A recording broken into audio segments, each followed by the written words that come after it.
ನಮಸ್ಕಾರ ಸ್ನೇಹಿತರೆ, Vishwavani TV ಸ್ಪೆಷಲ್ನ cinema review ಸೆಗ್ಮೆಂಟ್ಗೆ ಸ್ವಾಗತ. ನಾನು ಸುಜಯ್ ರಾಜ್. ಸ್ನೇಹಿತರೆ, ಈ ವಿಡಿಯೋದಲ್ಲಿ ನಾನು ಬುಚ್ಚಿ ಬಾಬು ನಿರ್ದೇಶನದ ತೆಲುಗು ಸೂಪರ್ ಸ್ಟಾರ್ ರಾಮ್ ಚರಣ್ ಅಭಿನಯದ ಪೆದ್ದಿ ಸಿನಿಮಾ ರಿವ್ಯೂ ಮಾಡ್ತಾ ಇದ್ದೀನಿ. ಹಾಗಾಗಿ ಈ ವಿಡಿಯೋನ ಕಡೆ ತನಕ ನೋಡಿ. ಸ್ನೇಹಿತರೆ, ಒಬ್ಬ ಕ್ರಾಸ್ ಓವರ್ ಅಥ್ಲೀಟ್ ಅಂದರೆ 2-3 ವಿಭಿನ್ನ ಬಗೆಯ ಆಟದಲ್ಲಿ ಪರಿಣತಿಯನ್ನು ಹೊಂದಿರುವಂತಹ ವ್ಯಕ್ತಿಯ ಕಥೆಯನ್ನು ಹೇಳುವಂತಹ ಸಿನಿಮಾನೇ ಪೆದ್ದಿ. ಸಿನಿಮಾದ ಸೆಂಟ್ರಲ್ ಥೀಮ್ ಮತ್ತು ನಿರ್ದೇಶಕ ಬುಚ್ಚಿ ಬಾಬು ಹೇಳಬೇಕು ಅಂದ್ಕೊಂಡಿರುವಂತಹ ಕಥೆಯಲ್ಲಿ ನಿಜವಾಗ್ಲೂ ಸ್ಟಫ್ ಇದೆ. ಕಥೆ ಕೂಡ ತುಂಬಾ ಇನ್ಸ್ಪೈರಿಂಗ್ ಆಗಿದೆ. ಆದರೆ ಒಂದು ಇಂಪ್ಯಾಕ್ಟ್ಫುಲ್ ಆಗಬಹುದಾಗಿದ್ದಂತಹ ಸ್ಪೋರ್ಟ್ಸ್ ಕಮ್ ಎಮೋಷನಲ್ ಕಥೆಯನ್ನು ಕಮರ್ಷಿಯಲ್ ಎಲಿಮೆಂಟ್ಸ್ ಅನ್ನುವಂತಹ ಪ್ಯಾಕೇಜಿಂಗ್ ಮೂಲಕ ಈ ಸಿನಿಮಾದ ಆಶಯವನ್ನು ಹಾಳು ಮಾಡಿದ್ದಾರೆ ಅಂತ ಒನ್ ಲೈನಲ್ಲಿ ಈ ಸಿನಿಮಾ ರಿವ್ಯೂನ ಹೇಳ್ಬೋದು. ಚಾನಲ್ ಸಬ್ಸ್ಕ್ರೈಬ್ ಮಾಡದೆ ನೋಡ್ತಾ ಇದ್ದೀರಾ? ಫಸ್ಟ್ ಸಬ್ಸ್ಕ್ರೈಬ್ ಮಾಡಿ, ಮತ್ತೆ ವಿಡಿಯೋನ ಕಂಟಿನ್ಯೂ ಮಾಡಿ. 350 ಕೋಟಿ ಬಜೆಟ್ ಹಾಕಿರುವಂತಹ ಈ ಸಿನಿಮಾದಲ್ಲಿ ಆರ್ಟ್ ವರ್ಕಿಗೆ, ವರ್ಲ್ಡ್ ಬಿಲ್ಡಿಂಗಿಗೆ, ಪ್ರೊಡಕ್ಷನ್ ವ್ಯಾಲ್ಯೂಸ್ಗೆ ಫುಲ್ ಮಾರ್ಕ್ಸನ್ನು ಕೊಡಬಹುದು. 3 ಗಂಟೆ 9 ನಿಮಿಷ ಇರುವಂತಹ ಸಿನಿಮಾದಲ್ಲಿ ಒಂದು ಗಟ್ಟಿ ಸ್ಕ್ರೀನ್ ಪ್ಲೇ ಮಾಡ್ಕೊಳ್ಳೋದಕ್ಕೆ ಸಾಕಷ್ಟು ಅವಕಾಶ ಇದ್ದರೂ ಕೂಡ ಕಾಂಟೆಕ್ಸ್ಟಿಗೆ ಪೂರಕವಲ್ಲದ ಅನ್ನೆಸೆಸರಿ ಎಲಿಮೆಂಟ್ಸನ್ನು ತುರುಕಿ ಸಿಕ್ಕಾಬಟ್ಟೆ ಪೇಷನ್ಸನ್ನು ಟೆಸ್ಟ್ ಮಾಡಿದ್ದಾರೆ. ಒಂದು ಡಿಸಪಾಯಿಂಟಿಂಗ್ ಎಕ್ಸ್ಪೀರಿಯನ್ಸನ್ನು ಕೊಟ್ಟು ಥಿಯೇಟ್ರಿಂದ ಆಚೆ ಕಳಿಸ್ತಾರೆ. ಪುಣ್ಯಕ್ಕೆ ಕನ್ನಡ ಡಬ್ಬಿಂಗ್ ಚೆನ್ನಾಗಿ ಮಾಡಿದ್ದಾರೆ. ಶಿವಣ್ಣ ಕನ್ನಡದಲ್ಲೇ ಡಬ್ ಮಾಡಿದ್ದಾರೆ. ಇನ್ನೊಂದು ವಿಷಯ, KGF ಸಿನಿಮಾದ ಇನ್ಫ್ಲುಯೆನ್ಸ್ ಭಾರತೀಯ ಸಿನಿಮಾಗಳ ಮೇಲೆ ಎಷ್ಟರ ಮಟ್ಟಿಗೆ ಆಗಿದೆ ಅಂತಂದರೆ, ಆ ಸಿನಿಮಾ ಬಂದಾಗಲಿಂದ ತುಂಬ ಸಿನಿಮಾಗಳಲ್ಲಿ ಒಂದು ಪ್ರಾಂತ್ಯದ ಜನರಿಗೆ ಅಂದ ಕಾಲത്തിൽ ದೇವರ ಹಾಗೆ ಕಾಪಾಡಿ ಪೊರೆದ ನಾಯಕ ಇದ್ದ, ಅವನು ಹಂಗಿದ್ದ, ಇವನು ಹಿಂಗಿದ್ದ ಅಂತ ಕಥೆಯನ್ನು ನರೇಟ್ ಮಾಡುವ ಸ್ಟೈಲನ್ನು ತುಂಬ ಸಿನಿಮಾಗಳಲ್ಲಿ ಟ್ರೈ ಮಾಡಿರೋದನ್ನು ನಾವೆಲ್ಲರೂ ನೋಡಿರ್ತೀವಿ. ಈ ಸಿನಿಮಾದಲ್ಲೂ ಕೂಡ ಅದೇ ಆಗಿದೆ. ಇಂಡಿಯಾ ಮ್ಯಾಪಲ್ಲೇ ಲೊಕೇಟ್ ಮಾಡೋದಕ್ಕೂ ಆಗದ, ಹೆಸರೇ ಇಲ್ಲದ ಊರಿನ ಪೆದ್ದಿಯ ಕಥೆಯನ್ನು ಅದೇ ಊರಿನವನು ಇಡೀ ಸಿನಿಮಾ ಪೂರ್ತಿ ಹೇಳ್ತಾ ಹೋಗ್ತಾನೆ. ಇಡೀ ಸಿನಿಮಾ ಮುಗಿಯೋ ತನಕ ಪೆದ್ದಿಗೆ ಬಿಲ್ಡಪ್ ಕೊಡ್ತಾನೆ ಹೋಗ್ತಾನೆ. ಸಿನಿಮಾದ ಕೊನೆಯಲ್ಲಿ ಹೆಸರೇ ಇಲ್ಲದ ಈ ಊರಿಗೆ ಪೆದ್ದಿ ಹೆಸರನ್ನೇ ಇಟ್ಟಿರ್ತಾರೆ.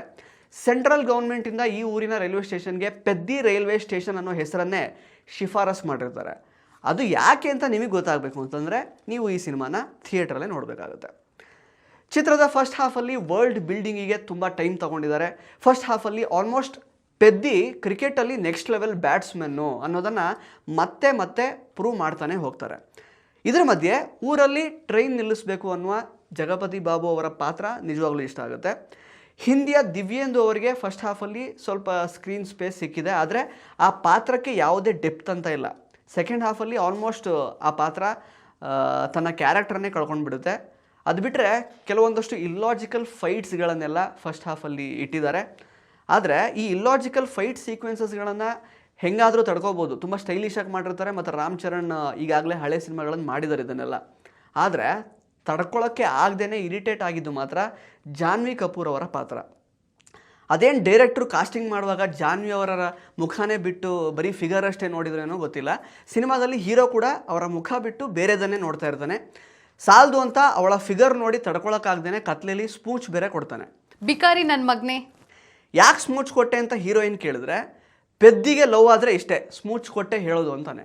ಅಲ್ಲ, ರಿಯಲ್ ಲೈಫಲ್ಲಿ ಇಷ್ಟ ಆಯಿತು ಅಂತ ಯಾರಾದರೂ ಹುಡುಗಿರಿಗೆ ಈ ಥರ ಸ್ಮೂಚ್ ಕೊಟ್ಟರೆ ಹುಡುಗಿರು ಚಪ್ಪಲಿ ಹೊಡಿಯಲ್ವಾ? ಆದರೆ ಪಾಪ ಜಾನ್ವಿ ಕಪೂರ್ ಅವ್ರಿಗೆ ಈ ಆಪ್ಷನನ್ನು ಕೂಡ ಡೈರೆಕ್ಟರ್ ಕೊಟ್ಟಿಲ್ಲ. ತುಂಬ ಕಳಪೆಯಾಗಿ ಜಾನ್ವಿ ಅವರ ಕ್ಯಾರೆಕ್ಟರ್ನ ಅವರು ಬರ್ಕೊಂಡಿದ್ದಾರೆ. ಬರೀ ಎದೆ ಮತ್ತು ಸೊಂಟ ತೋರಿಸೋದು ಬಿಟ್ಟು ಜಾನ್ವಿ ಅವರು ಬೇರೇನೂ ಮಾಡಿಲ್ಲ. ಈ ಪಾತ್ರ ಇಲ್ಲದೆ ಇದ್ದಿದ್ದರೂ ಕೂಡ ಪೆದ್ದಿ ಸಿನಿಮಾಗೆ ಯಾವುದೇ ರೀತಿ ಲಾಸ್ ಅಂತೂ ಆಗ್ತಿರ್ಲಿಲ್ಲ. 350 ಕೋಟಿ ಬಜೆಟ್ ಹಾಕಿರೋ ಸಿನಿಮಾದಲ್ಲಿ ಹೀರೋಯಿನ್ಗೆ ಉದುರೋಗದೇ ಇರೋ ಒಂದು ಟೈಟ್ ಲಂಗ ಕೊಡಿಸೋದಕ್ಕೆ ಸಾಧ್ಯ ಆಗಿಲ್ವಲ್ಲ ಅನ್ನೋದೇ ನನಗೆ ಬೇಜಾರಾದಂತಹ ಒಂದು ವಿಷಯ. ಇರಲಿ, ಇನ್ನು ಚಿತ್ರದ ಇಂಟರ್ವಲ್ ಬ್ಲಾಕಲ್ಲಿ ಒಂದು ಟ್ವಿಸ್ಟ್ ಸಿಗುತ್ತೆ. ಅದರಿಂದ ಮುಂದಕ್ಕೆ ಇಂಟರ್ವಲ್ ಆದಮೇಲೆ ಆ್ಯಕ್ಚುಯಲ್ ಕಥೆ ಅನ್ಫೋಲ್ಡ್ ಆಗ್ತಾ ಹೋಗುತ್ತೆ. ಆಗ ಇನ್ನೂ 1.5 ತಾಸು ಸಿನಿಮಾ ಬಾಕಿ ಇರುತ್ತೆ. ಸೆಕೆಂಡ್ ಹಾಫಲ್ಲಿ ಶಿವಣ್ಣ ಅವರ ಕ್ಯಾರೆಕ್ಟರ್ ಅಂದರೆ ಗೊರನಾಯ್ಡು ಅನ್ನೋ ಪಾತ್ರ ಎಂಟ್ರಿ ಆಗುತ್ತೆ. ಇಡೀ ಸಿನಿಮಾದಲ್ಲಿ ತಕ್ಕ ಮಟ್ಟಿಗೆ ಸೇವಿಂಗ್ ಗ್ರೇಸ್ ಅಂತಂದರೆ ಅದು ಶಿವಣ್ಣ ಅವರ ಪಾತ್ರ. ಸದ್ಯ ಡೈರೆಕ್ಟರ್ ಯಾವುದೋ ಲಾಟ್ಪುಟ್ ಪಾತ್ರನ ಶಿವಣ್ಣ ಅವರಿಗೆ ಕೊಟ್ಬಿಟ್ಟಿರ್ತಾರೆ ಅಂತ ನನಗೆ ಆ್ಯಕ್ಚುಲಿ ಆತಂಕ ಆಗಿತ್ತು. ಬಟ್ ಪರವಾಗಿಲ್ಲ, ಒಳ್ಳೆ ಪಾತ್ರನೇ ಕೊಟ್ಟಿದ್ದಾರೆ. ಸೆಕೆಂಡ್ ಹಾಫಲ್ಲಿ ಆಲ್ಮೋಸ್ಟ್ ಪೆದ್ದಿ ಜರ್ನಿ ಮುಗಿಯೋ ತನಕ ಶಿವಣ್ಣ ಅವರ ಪಾತ್ರ ಇರುತ್ತೆ.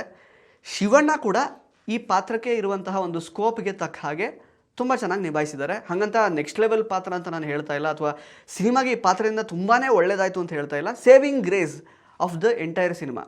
ಇಡೀ ಸಿನಿಮಾದಲ್ಲಿ ತುಂಬ ಇಲ್ಲಾಜಿಕಲ್ ಎಲಿಮೆಂಟ್ಸ್ ಎಲ್ಲ ಇರುವಾಗ ಒಂದು ರೀತಿ ಆ ಪಾತ್ರದಲ್ಲೇ ಇರುವಂತಹ ಒಬ್ಬ ವ್ಯಕ್ತಿಯಾಗಿ ಶಿವಣ್ಣ ಅವರು ತುಂಬ ಚೆನ್ನಾಗಿ ತಮ್ಮ ಪಾತ್ರವನ್ನು ಪುಲ್ ಆಫ್ ಮಾಡಿದ್ದಾರೆ.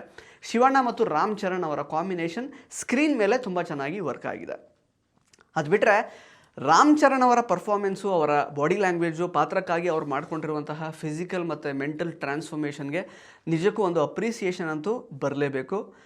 ಡ್ಯಾನ್ಸ್ ಆಗಿರ್ಬೋದು, ಫೈಟ್ಸ್ ಆಗಿರ್ಬೋದು, ಪ್ರತಿಯೊಂದರಲ್ಲೂ ಕ್ರಿಕೆಟ್ ಆಡುವಾಗ, ರೆಸ್ಲಿಂಗ್ ಮಾಡುವಾಗ ಪ್ರತಿಯೊಂದರಲ್ಲೂ ಕೂಡ ಅವರು ತಮ್ಮ ಹಾರ್ಟ್ ಆ್ಯಂಡ್ ಸೋಲನ್ನು ಕೊಟ್ಟಿದ್ದಾರೆ. ಪ್ರತಿ ಫ್ರೇಮಲ್ಲೂ ಪ್ರತಿ ಸೀನಲ್ಲೂ ಅವರ ಹಾರ್ಡ್ ವರ್ಕ್ ಮತ್ತು ಡೆಡಿಕೇಶನ್ ಮತ್ತು ಕನ್ವಿಕ್ಷನ್ ಎದ್ದು ಕಾಣುತ್ತೆ. ಆದರೆ ಅವರ ಹಾರ್ಡ್ ವರ್ಕ್ ಮತ್ತು ಡೆಡಿಕೇಶನ್ಗೆ ತಕ್ಕ ಸಿನಿಮಾ ಇದಾಗಲಿಲ್ಲ ಅನ್ನುವಂತಹ ಬೇಜಾರಂತೂ ಸಿನಿಮಾ ಮುಗಿದ ಮೇಲೆ ಕಾಡುತ್ತೆ. ಇನ್ನು ಸಿನಿಮಾದಲ್ಲಿ ನಾನು ಆಗಲೇ ಹೇಳಿದಾಗೆ ಕಂಡಬಟ್ಟೆ ಲಾಜಿಕಲ್ ಇಶ್ಯೂಸ್ ಇದೆ.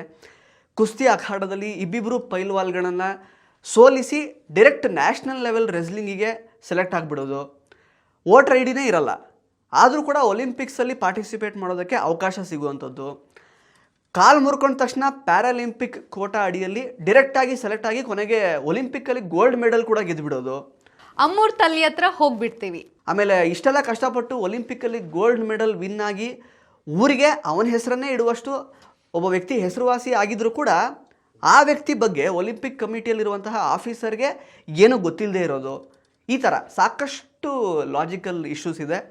ಇದ್ರ ಜೊತೆಗೆ ಆ ಶ್ರುತಿ ಹಾಸನ್ನು ಮತ್ತು ಜಾನ್ವಿಯವರ ಕಿತ್ತೋಗಿರೋ ಐಟಮ್ ಸಾಂಗ್ ಕೂಡ ಬಂದು ಹೋಗುತ್ತೆ. ಸೊ ಈ ರೀತಿ ಬೇಡದೇ ಇರುವ ವಿಷಯಗಳು ಮತ್ತು ಲಾಜಿಕಲ್ ಎರರ್ಸ್ ಈ ಸಿನಿಮಾದಲ್ಲಿದೆ. ಬಹಳಷ್ಟು ಕಡೆ VFX ಕೈ ಕೊಟ್ಟಿದೆ. 350 ಕೋಟಿ ಬಜೆಟ್ ಇದ್ರೂ ಕೂಡ ಯಾಕೆ ಕಳಪೆ VFX ಮಾಡಿದ್ರೋ ನಿಜವಾಗ್ಲೂ ಗೊತ್ತಾಗಿಲ್ಲ. AR ರೆಹಮಾನ್ ಅವರ ಬ್ಯಾಕ್ಗ್ರೌಂಡ್ ಮ್ಯೂಸಿಕ್ ಮತ್ತು ರೆಕಾರ್ಡಿಂಗ್ ಚೆನ್ನಾಗಿದೆ, ಆದರೆ ಅವರು ಮಾಡಿರುವಂತಹ ಹಾಡುಗಳಿಗೆ ಸರಿಯಾದ ಪ್ಲೇಸ್ಮೆಂಟ್ ಸಿಕ್ಕಿಲ್ಲ ನನಗೆ ಅನ್ನಿಸ್ತು. ಇನ್ಫ್ಯಾಕ್ಟ್ ಚಿಕ್ಕಿರಿ ಚಿಕ್ಕಿರಿ ಹಾಡು ಮತ್ತು ಐಟಮ್ ಸಾಂಗ್ ಕೂಡ ಬೇಕಾಗೇ ಇರಲಿಲ್ಲ. ಅಮ್ಮೂರ್ ತಲ್ಲಿ ಹತ್ರ ಹೋಗ್ಬಿಡ್ತೀವಿ. ಎನಿವೇಸ್, RRR ಆದಮೇಲೆ ಆಚಾರ್ಯ ಮತ್ತು ಗೇಮ್ ಚೇಂಜರ್ ರಾಮ್ ಚರಣ್ ಅವರಿಗೆ ಕೈ ಕೊಟ್ಟಿದ್ವು.